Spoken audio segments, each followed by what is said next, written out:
Hi guys. So I don't have an intro yet. That's gonna take me a while to develop, so bear with me as we figure that out. But I have a few exciting things to do today, just like errands and stuff, so I wanted to take you guys along. Number one, we're gonna go book browsing.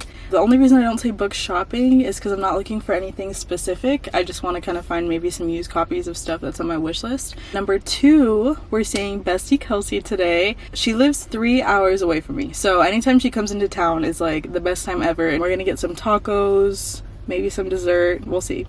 Number three, my Kindle came in early. I was waiting for this. It actually was supposed to not come for like 2 more weeks.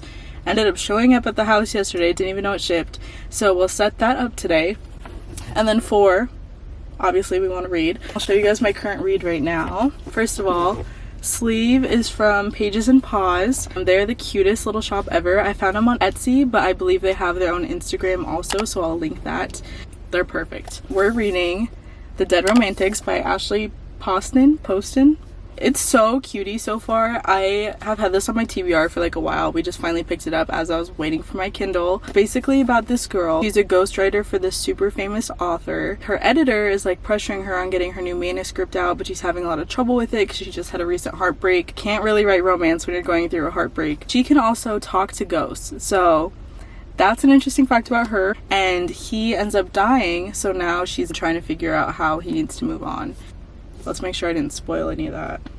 I don't think so. Anyway, I am about 150 pages in, a little less than halfway through. I think it's gonna be a 4-star read, but we'll see. Anyway, let's go.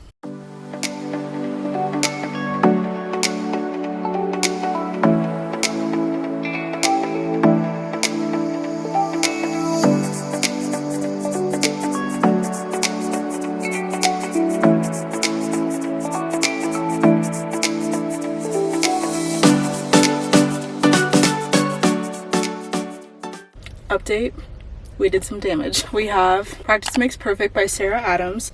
I actually have not read any of her books yet, so I'm excited for this one. If I'm being completely honest, the cover is what has drawn me to this like every single time. Float Plan by Trish Dollar, I don't know. Haley Pham read this recently. I don't know what she rated it, but it wasn't her favorite, so I'm interested because I have heard a lot of people rate this 5 stars, but I was reading like the first couple of pages and it sounded pretty interesting, so I am looking forward to this one. The cover is also super cute. And finally, Yours Truly by Abby Jimenez. I am so excited for this one. I have heard such good things about this author, like 5 stars all the way. I did not mean to get 3 romances, but here we are. Maybe I'm in my romance era right now. Okay, hold on. Okay, welcome back to the vlog. We got Kelsey here. New Swig opened up and they're giving out free drinks today, except this lid does not even fit. They gave free cookies too.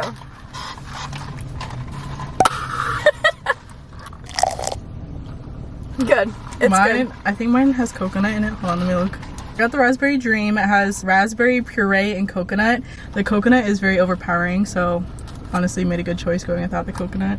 Mine's Coke with cranberry and lime. Oh, What? What'd you say? I got the wrong one for you. What'd you put? Oh.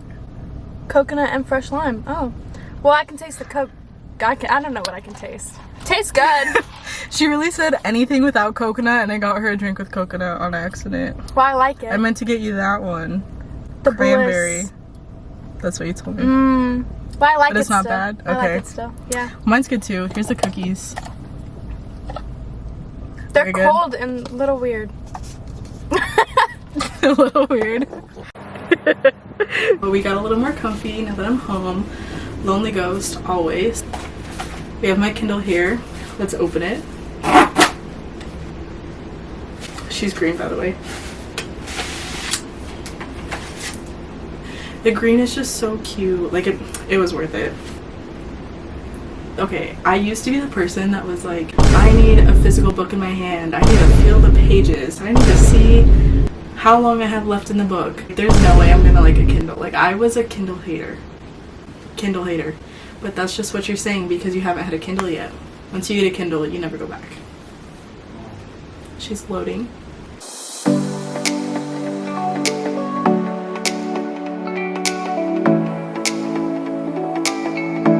We finished the Kindle. There she is in all her glory. Love the stickers, especially with the green. Like, now you see why I needed the green. We couldn't do this with black. Are you kidding?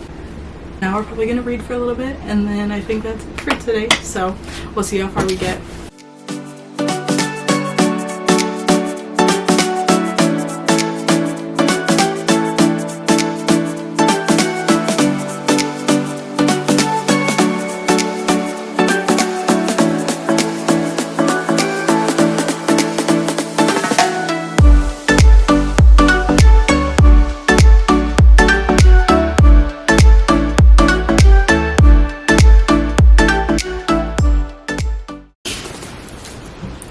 I'm really crying.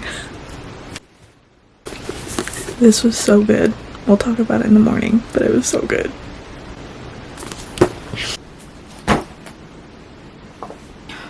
Sorry guys, I'm just so dehydrated after last night, all the tears that I cried. Let's talk. Last night I finished The Dead Romantics. It was an emotional roller coaster, let me tell you. I have to be so emotionally invested in the characters in order to cry. Like, that is not common for me. The fact that I was crying that much, it was so good. That's saying a lot. It just gives you that like butterfly feeling in your chest that is so good with romances. The only one that I can think of that made me feel that way is The Bodyguard by Catherine Center. It has that same kind of kick in your feet, like blushing feeling. I definitely want to read more by this author. I felt like I was in the room with the two characters. It just made me like smile the whole entire time. When I first finished it on my Goodreads, because I always type a rating immediately after, so I know my rating right when I finished it, and then I usually let it ponder, simmer for a while, and give it my official rating. Right when I finished it on Goodreads, I gave it 4.999999 stars. Maybe it's just because I'm a little stingy with my 5-star reads. I don't want to hand out 5 stars like crazy. Thinking about this overnight, it deserves a 5-star rating. I have to. I was looking at my other ratings on Goodreads and it just surpasses so many of them, so it deserves a 5-star. And I haven't heard many people talk about this book. If you have not read The Dead Romantics, I highly recommend. It honestly will probably be one of my favorite books of the year. I'm definitely going to be thinking about this book for a long time. That's when you know it's a 5-star, if you keep thinking about it after you finished it. For me, the things that make romances so much better is when their interest for each other, the two main characters, develops from a like of something in their personality, not just purely on looks. Of course they can be like, oh, that guy's cute, she has pretty eyes, like that, I don't mind that. But when they're just like, hey yo, I'm like, ugh. For example, I read the first book in the Dreamland Billionaire series, did not like it. I've definitely got more picky with romances the more that I've read them. I used to totally be a Colleen Hoover girly right when I started reading, but now looking back on them, I feel like romance needs to have a lot more to really give you that feeling. This book has side character, LGBTQ representation, family drama, grief, leaving your small hometown, heartbreak. This book is just so good. It's The Dead Romantics by Ashley Poston, 5 out of 5 stars. I don't know what I'm gonna read next. I haven't picked yet. Stay tuned because I think I am gonna stay in my romance era, so I'll keep you updated. But thanks for coming to my library.